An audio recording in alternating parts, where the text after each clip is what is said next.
I am your friend, your neighbor, Pastor John McClain. This is the Making College Come True radio show brought to you by Tucson International Academy with the one, the only, the renowned, the famous, the infamous, in the streets and in the boardrooms. She's known as Dr. Jennifer Herrera. And Dr. J in the house. Hey, yeah, I'm here again. That's Woo-hoo. it, man. And it's like, especially after those 2 weeks of not having you, every week I do have you is exciting to me. Oh, that's like great. I need you. Like you are the battery that charges me up. So, well, thank you. Thank you. My goodness. It is a team approach, and I do enjoy that aspect of this radio show. So it's always fun. And I love to talk about college because college is the life changer. The college is an experience. It's something that you never forget in your life, and it's something of an experience that can never be taken away from you. Mm-hmm. That's what I love. Yeah, and it's like it reminds me a lot of in my life. I have, whether it's businesses or it's trips I've been on, or like you're saying, college courses that I've taken, that once it's there, you can't take it away. It's there. Like, it's there. Mm-hmm. It's mine now. You can't have it back. That's Sorry. Right. So that's that's exciting that you mentioned. And we have Arlene here in studio with us. She's going to be our superstar for this whole second half of the show. But all right, as always, one of my favorite things to do for the first half of the show is bring on another doctor. Oh, right? Yeah. You kind of brought that out of me. Ever since I started hanging out with you, all kind of cool doctors are around. So we have the phone with us, Dr. John David Arnold, and he is the director of PPEP and a lot of the awesome programs that they do. Thank you for coming on the show with us, Dr. Arnold.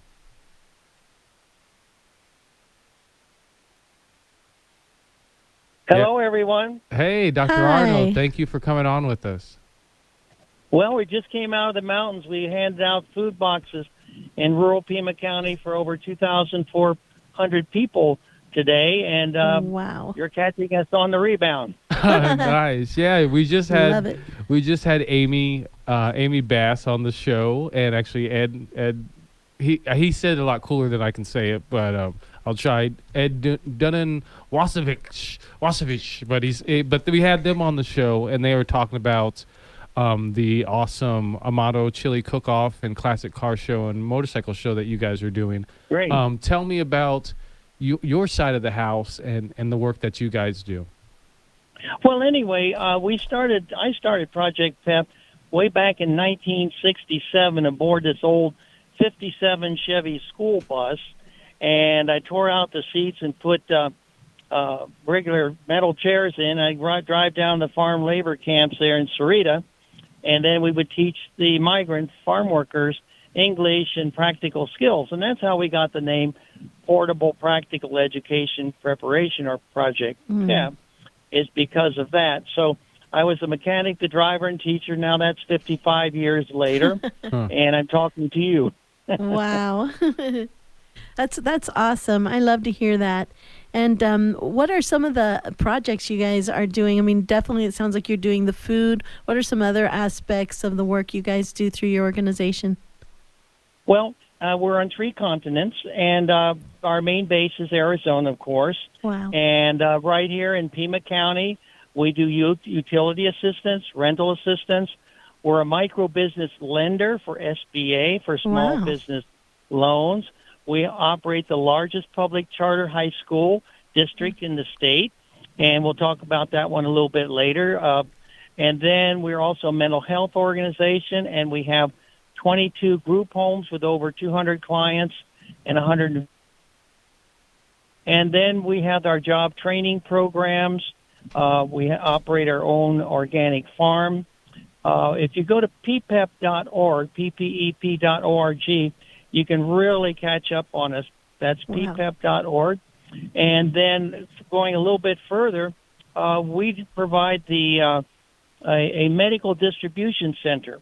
It's a major one where we collect durable and non-durable medical supplies like wheelchairs, and we're carrying some adult diapers back that we collected today in Patagonia to our distribution center. And we have approximately 25 medical doctors and nurses that are retired that sort through and make sure all of the wheelchairs and all of the non-durable supplies are operational. We take those out to clinics like El Rio, the Tucson Fire Department, the Tucson Police Department. They always are coming around for something. And our donations, once again, are things that might have ended up in a landfill because a lot of hospitals and large entities order too much, don't use it, and then they don't know how to get rid of it. But now they know. Come to our PEP's warehouse. So anyway, that's a little bit about that one. But we are supplying clinics on both sides of the border. Amazing. And that is key. Then there's the food security like we do today. We work in conjunction with the 3000 Club.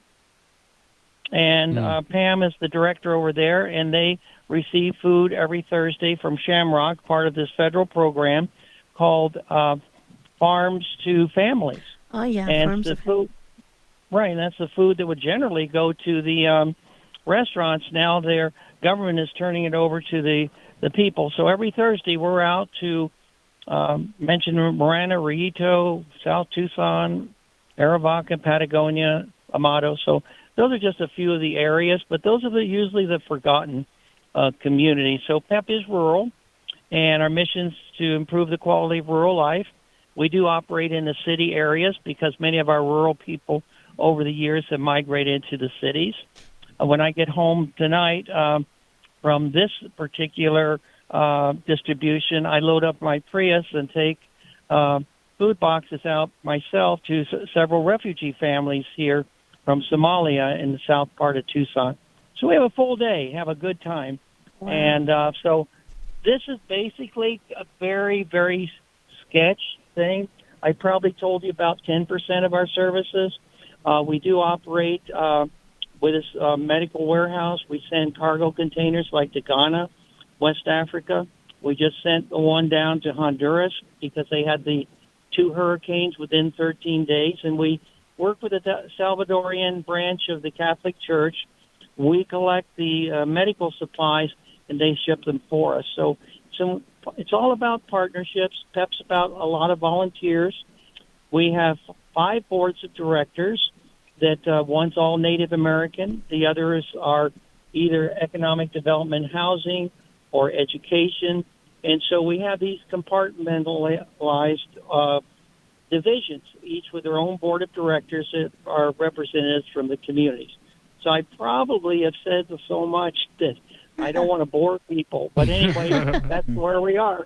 Well, awesome. Well, we're going to go ahead and show some love to our amazing sponsors. But we are going to be back after this break with Dr. Arnold.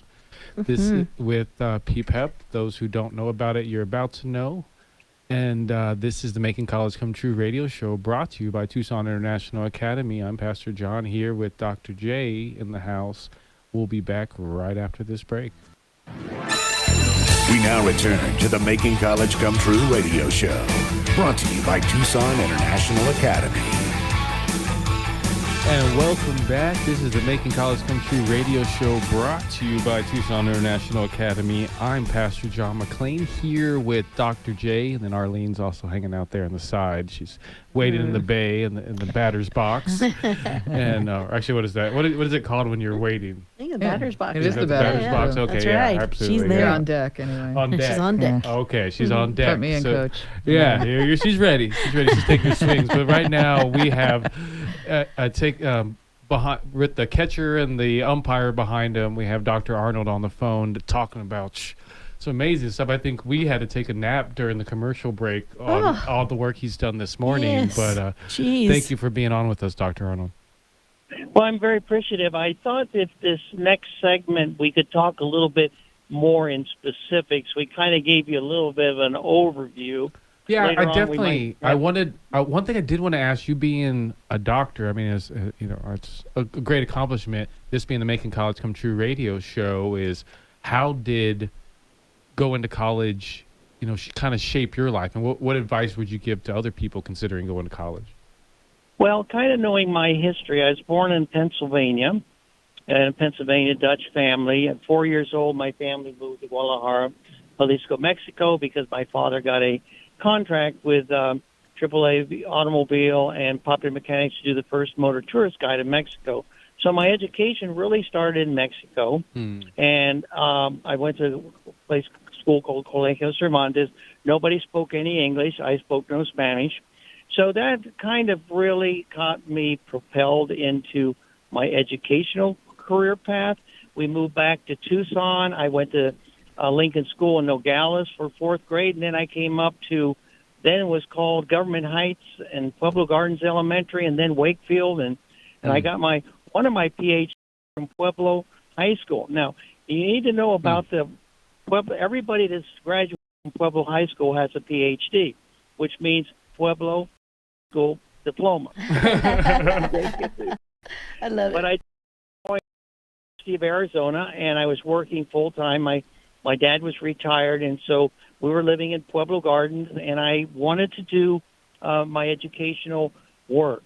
And so that's how that kind of got started. Went to U of A. I got a couple masters in ED and got a PhD. And so that really helped me a lot, but I think it's the informal education that we get, because when I was 12 years old and we'd come back from Mexico, I started going out with a church bus ministry with a Government Heights Baptist Church. It was a little church here in South Tucson, and they would go out to farm labor camps, take me along because I spoke Spanish.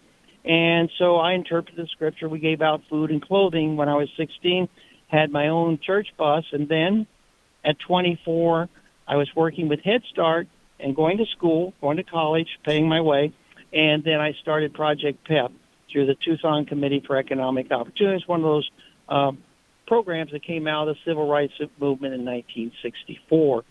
So education is both formal and informal in my particular career path, and I think that's what motivated me to start a post-secondary school back in the 80s called PEP Tech, and PEP Tech was one that we actually taught. It was a computer school, and we graduated a lot of people, including we provide our first class in the American Hall Center. They came and hired our whole school. So that was kind of good. But then again, I realized we needed to dip a generation lower. And so what I was able to do, we were the first applicant that was approved for a charter, a public charter. I remember, and that was in 1996, we became the first public charter school here in southern Arizona. And we opened up over on Ajo and Park Avenue, our first campus. And now we have 6, and then we have here in Tucson both day and night school. Nice. Now, our school is a little bit different because we work with young people that need say as a parent, 2 of my kids got that. And so that's how our education career path actually came into fruition, going to school and then putting it into practicum. That's really good. Yeah. Do you, what do you, so education has changed over time, and there's like ebbs and flow. There's just different needs for the community. Sometimes a 4-year degree from a college helps fit a certain niche, but also trade school. What kind of advice can you give to people that are getting ready to graduate from high school or going into high school? Really is when they're already deciding if they're thinking of college or not. We personally define college as just something, higher education after high school. So if you go and become an esthetician, you have done some level of college, and that fits our program. But we also encourage people to get 4-year degrees depending on their interest and the role they want to play in society. What would you say to that? I mean, you did end up with a PhD. What drove you to do that? Like, did you need it? Did you want it? Was it, how has it come in handy? Good question. Well, I had a professor by the name of William Barnes, Dr. Barnes, at College of Education, and Emil Gadblack. They were my 2 sponsors throughout my degrees, and they wouldn't let me quit. So that was one of the reasons I stayed in, because they were going to hound me, and they would have come and dragged me out of bed and taking me to class. So I knew that I had to finish, and I did. And I do say that those two individuals have been, and that's what we need. We need to have mentoring. We need to have people to encourage to go along. Now, one of the things at Pep Tech High School, we work closely with Pima College, and then we have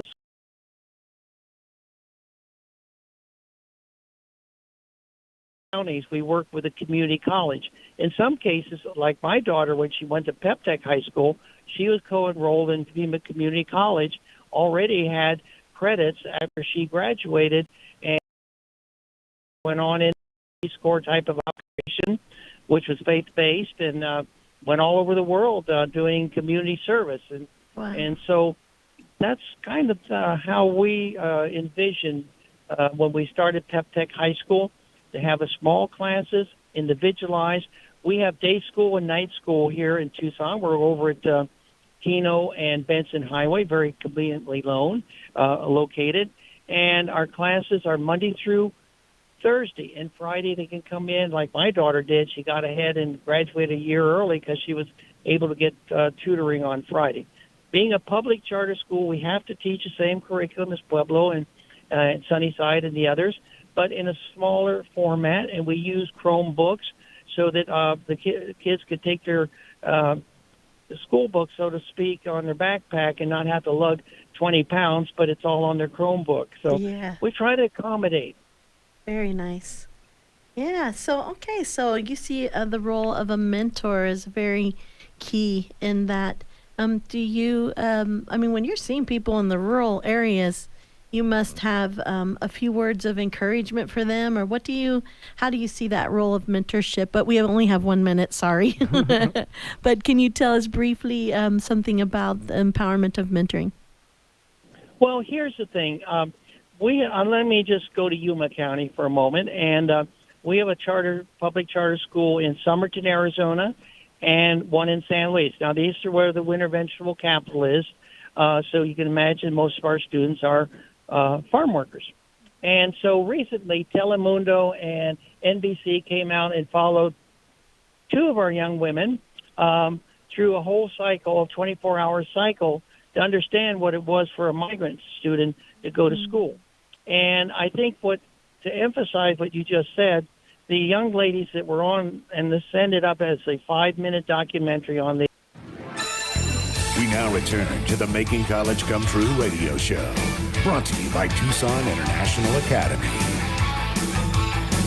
And welcome back to the Making College Come True radio show, brought to you by Tucson International Academy. I am Pastor John McClain, the founder of Veteran Rescue Mission, here with the founder of Tucson International Academy, as well as the superintendent, as well as the author of the book Making College Come True, 10 Keys to Success, a former TUSD educator, and the newest radio talk show host in the city of Tucson. She goes by the name of Dr. Jennifer Herrera. Jen for her friends, Dr. J for the kids, right? Pretty much. Yeah, absolutely. And I feel especially special because we have another founder on the phone with us. We have the founder of PPEP Inc., Dr. Arnold. Thank you for being on with us, Dr. Arnold. Thank you. Do you have like a cool like doctor name too, like Dr. A or Dr. Freeze or anything like that? Dr. Freeze. Well, we have all kinds of names, but I know that the bus that we started out in was green, 57 Chevy, and the migrant workers called it La Tortuga, the tortoise. So we kind of known about being slow but sure and getting to our goal. And I think that's what education's all about. I served for 8 years as the national chair of education for the League of United Latin American Citizens. We had an opportunity to work on both sides of the border with education systems and try to bring things together. I've always felt that in the movement today in education, a lot of our referrals at Pep Tech High School come from the local districts. I remember Stan Paz a number of years ago as superintendent of District 1. He brought all of his 14 or 13 principals to our Pep Tech campus to have his monthly meeting. At the end, he stood up and told all of us, it doesn't matter who gets a credit as long as we keep these kids in school and graduate. So we try to work very closely with the traditional schools. We are also a public school, and then we also work with the faith-based groups that have some of the church schools around. We're all in this together to help kids to go forward, and I appreciate that opportunity going forward. And I do go back to the fact that when I was 17, I don't think if I mentioned this to you, but I was actually ordained in the Southern Baptist Church. I was by North Tucson Baptist Church, and I became the pastor of First Catalina First Baptist Church, and that's where we started up the migrant program once again. And then when I went through this whole thing I talked about earlier, and we started Project PEP, a lot of the people came along with me. Of course, being an organization with public funding, we we have no political or no religious requirements. We work together with the community as they are, because of that's the way we've kind of developed ourselves. But having said that, I do think all of those roots, the schooling, the church side, being a pastor, and being, I think even today, the work that I do, I looked at the ministry of Christ. He did the church work, but he also did a lot of community work. He had that side of him where he's going out helping people, whether it was we're getting food boxes today, he might have been out healing somebody or doing something like that. So that's the kind of ministry I personally feel that I'm doing these days. But I am also the CEO of Project PEP, and so that's a little bit of the mix there, I guess. Mm-hmm. Yeah, that's the whole person. Yeah. Taking care of the whole person and offering that mentorship, that sustenance as well. What a great system. Yeah, and today the theme of the show is Trailblazers and trailblazing. So tell us a little bit about, I was definitely, you kind of answered the question I had earlier about what inspired you to do this, but, what does it take to be a trailblazer and to really kind of, step out and do something that's not only uncomfortable, but maybe put your life in danger, put you at risk, put you in some really, in difficult places, yet you persevered on? Well, I can say this, too. My international work, Project PEP, is now global. We operate in West Africa, from Liberia to Ghana to down to Cameroon and Ghana, which my wife is Ghanaian, by the way. And we operate programs in diabetes education prevention. We help start micro-lending program, especially for small farmers that get their seeds. We work in Liberia, where it was once Ebola ground zero. Now we're growing rice paddies there. And so places to be. I work in Nigeria as well. We do a lot of youth work. I have some of the finest young volleyball and footballers in the west part of Africa, which those are the two main sports. And all those things motivate people, and we do take risks. We go where we need to go. Malaria is, I think, we're talking about the pandemic, and we've lost a lot of people, and that's very serious. But I'll tell you, if you look at malaria, that's the one that scares me. There's 25 million new cases every year, and 200 million infected a year throughout the world. And I also feel that we've got to be good in our health. And so all of our programs have a health component in it, whether it's diabetes education, having vegan and vegetarian, organic farming. All of that is kind of our theme, and as you can probably see from our website, we have a strong emphasis in our next generation, our youth. That's right on. Yeah, that's a good thing to point out. That's kind of like goals as well. I mean, a future goal to continue to keep your eye on what could be done with the malaria situation, and then just serving where you're at. Goodness, I mean, the fortune that Tucson community and surrounding areas having you guys here in the midst of us is awesome. Was there anything that, like, what in the world inspired you for starting something that turned out so large? Like, how did it grow in so many different areas? You must be like a wonder worker with teaming and working. Anything you'd say to that in 1 minute? Well, I think that we started out in the church bus ministry. I had already lived in Mexico, so I knew what people were feeling being in a strange country, a strange language. So that came natural. So a lot of those circumstances in my life led to where I was. Then the Government Heights Baptist Church with their church bus ministry introduced me to all the communities that I actually went to today, handing out food boxes 55 Awesome. years later. And the farm workers in those communities, we have built homes for them now. And you talked about the chili cook-off. We're in the process of building a youth center. So we're still there, but That's we're great. at a different level. So that gives you a little bit of an idea. Well, congratulations on all that, and thank you for all that you do. I mean, Tucson, again, is very honored and blessed to have you here. So I enjoyed having you on the show. Thanks for being here with us today. Yeah, thank you, Dr. Arnold. Hopefully we can have you on more in the future. It was an honor to speak with you just in general. And, yeah, thanks for coming on. And I think that's a great thing. Thank you so much for having us. Yeah. You bet. Yo, Dr. J in the house. Yay. Yeah. And then also we had someone in the studio who's been waiting patiently, like in her chi position, just meditating, saying woosah. We got Arlene here with us. Thank you once Hello. again. Yes. Thanks for having me. Yeah. Like the lady with the voice that sounds like she should have her own late night talk radio Yes. show. Late night with Yeah, Arlene. Thank you for tuning in to Late Night with Arlene. Yeah. We're talking Call in your adult stuff requests, tonight. Oh, boy.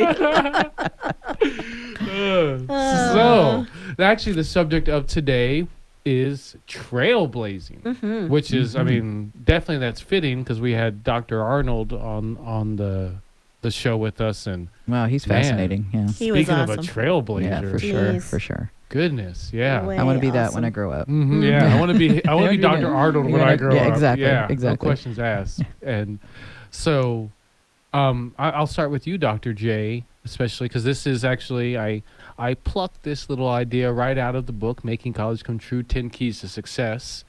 And in the book, you talk, you explain trailblazing in reference to children being the first ones in their family to attend college, and how, they are the trailblazers. Let's touch on that, and then we'll talk about some of the other trailblazing that exists in the world. Right on. Well, one thing I love about the whole term trailblazer is because that's how new discoveries are made. I mean, if you think of anywhere in history in the world, for land places to be discovered, there had to be somebody who had a bushwhacker who went through and got through the forest or got through the bush or got through the whatever in order to then come to the the place where it was beautiful and where they could foresee and envision like villages that turn into towns, that turn into mega vacation sites these days. So it's trailblazers are people who are visionary. Trailblazers are people who are adventurous, and it's not for the faint of heart. And there's a quote that I remember has just resonated with me ever since I read it first. I read it on someone's high school graduation invitation. That class had chosen this quote. And this was a long time ago. It says, "Do not go where the path may lead. Instead, go where there is no path and leave a trail." And that's by Ralph Waldo Emerson. Nice. And I just think that it doesn't get much better than that, because when you do go where there's no path and you leave the trail, you're able to bring something new for yourself, but really for communities and for the future generations and for the future of mankind. And that is exciting for me. Now, sometimes maybe that isn't exciting for others, but it is for me. Yeah. I enjoy trying to do something new. So when we started charter schools, for example, just starting a charter school, you could take another charter school and just emulate it. But when I thought of the idea, I thought, I'm not going to look really at other charter schools. I want to take the holes in the system that I see in large districts, and I want to see what I can come up with to remedy those, because I don't want to cut short options that may be there. And I think it was one of the best things I ever did, because we were able to have something that's raw, that's unique, that's different for students. And I would say one of the biggest things we do is we give kids experiences that they might not otherwise have. And one time we had a student who wrote a essay, And in the essay, he was making a persuasive argument that schools should have dances because how else can kids learn to dance? Because he was embarrassed when he went to a quinceañera. He did not know how to dance, and he felt awkward, and he was like, dang it, my schools never had dances, so we never had a chance to kind of learn. And, formal dance, I didn't want to go there, and it was a male, and he was like just very frustrated. And I actually heard his frustration in the essay, so I started talking to Trailblazer Arlene Cañez, and we said, what could we do about dances? Because we didn't really want to do dances because we didn't want to promote the kids dating each other because we're such a small school. So we said, what could we do? And she came up with all kinds of ideas for how to bring that about without having to have sock cops. So Arlene, why don't you tell us what are some of the things that we ended up doing, first of all, to solve the dance problem and then other problems that we saw? Well, I remember when we talked about having a dance, because that was just, again, talking about, promoting dating and things like that. So we started kind of looking back and just kind of throwing things around. And one of the things that came up was a cotillion, which was, kind of a coming out, a debutante ball type thing. So it was basically organized. It was formal. They had to learn a dance and, which put them in a social setting and stuff like that. I think for the first couple of years, we actually had parents invited to the event so they could see what was going on. And we even hired a dance instructor and taught them formal dances. And then it ended up becoming a competitive where the schools competed against each other to see who could do better. But it was a lot of fun, and it was an experience that really taught them how to be in a social setting, because most of them never had. And they associated dances or what they considered a formal setting being a family gathering, not necessarily events they would attend in college, where are much more formal and they need to know how to behave in that kind of setting, even how to dress. I mean, we had to take it to the level where we were printing out, you should wear this. You should wear this if you're a boy. You should wear this if you're a girl, just so that they would know the difference, because, of course, depending on the event, there's an appropriate way to dress and not. So it kind of just started evolving into a lot of different things, because we didn't want to go into like a prom.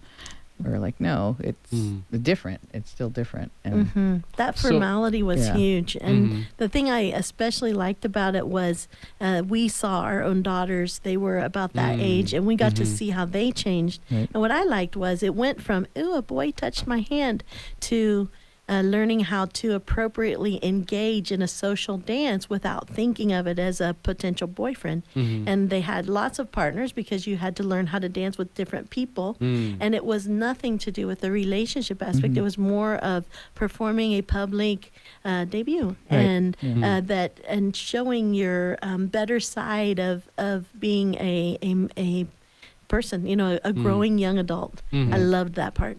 Yeah, and it was something that we touched on earlier with Dr. Arnold. I don't think he really got to the crux of it, but I'll reshape the question for you, Arlene. What was it within you? Do you think you were able to bottle, or you were able to capture to be that trailblazer, particularly in this situation? Like, I'm guessing when you first did this, you had no idea how to do this. You never even thought of it. And most people, I wouldn't say most people, but there's a lot of people that aren't trailblazers. It definitely takes a special place within us to become a trailblazer. What do you think that was within you? For me, it was interesting even to bring up the question, because I was like, I didn't think of myself as being a trailblazer either. However, after I met Jennifer, and she kind of just was relentless with having me come aboard, it was, for me, being a trailblazer was leaving the regular punch a clock 9 to 5 type job where I knew there was security, and going into something that was all about my passion and wanting to help people. Nobody in my family had ever done that, had ever pursued a career that they actually enjoyed and wanted to do and were excited about getting up every morning to do. That was it for me. So I guess in that sense, I was a trailblazer of taking the risk to go into something that I knew really not a whole lot about, and finding my path there, and actually blazing my own trail in it, because coming up with the events that we have done since then, are just kind of all over the place because we're like, how do I get the name out there? How do we, attract students? How do we do this? Where can we go? And it has to be fun. Otherwise, we're not going to do it. Exactly. Yeah. Bringing a part of yourself to it, and so there's a formality about you in particular, Arlene, that's appropriate. It's like how to engage with others in a way that is mutually probably safe, Right. but not only safe, but interesting. And so, that's the kind of events that you've come up with. I mean, she's done the cotillion, which the kids wore us down, and they did finally end up with a prom. They got what they wanted. Yeah. But we still have aspects, though, that are very much a part, like what we did in cotillion. We've also had sports program resurrected, which, poor thing, last year she was coaching volleyball, never having played volleyball herself, and probably cursing me under her breath because I just couldn't get to some of the games, and she was the one. That was fun. And driving kids all over Tucson, taking trips around the world, and she's one of our chief planners that plans those trips, and that is a trailblaze. I mean, just what can we do in these countries? Let's look it up, and it's just exciting and fun. I think it's important that for Dr. J was teaching the kids how to be in different settings and now knowing how to act appropriately in them. So even events that we've done where we're recruiting for our school and just getting our school out there, we take our seniors with us or our high school students with us and just teaching them, this is how we engage in conversation, just introducing yourself. And these are life skills that they that they will take with them. So it's important to introduce them to that when they're in an environment where we can actually kind of have a hand in helping them and we got act accordingly. About 30 seconds till we run out. Let's talk about what do you say to a kid that's never had a family member go to college to convince them to go to college? Just say, you know what? What's your passion in life? If you had something you could do, some contribution you could make to the world, what would it be? And if they say dolphins, I really upset me that they're getting caught in nets and there just doesn't seem to be anything being done about it. All right. Then you just start to talk, who would listen to you? If you were a marine biologist, would they listen to you? Then they start to say, I see. I need some credentials so that I can be heard. That's a place I start. Nice. Well, awesome.